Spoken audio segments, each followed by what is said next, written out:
Do you think you could 3D print a nuclear reactor? And I was like, oh, wow, that is wicked cool. Hell yeah, we've got to try it. We needed the best material scientists. We needed the best systems engineers. We needed the best, modeling people, characterization people, data analytics, and we brought them all together.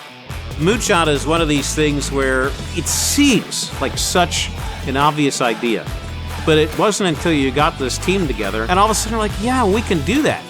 Our biggest successes were really a culmination of a bunch of small failures, if you may, but you learned in every one of those steps. This is a dream project. If manufacturing can help the U.S. produce power faster, cheaper, we have the ability to take an idea today and then tomorrow turn it into a real component.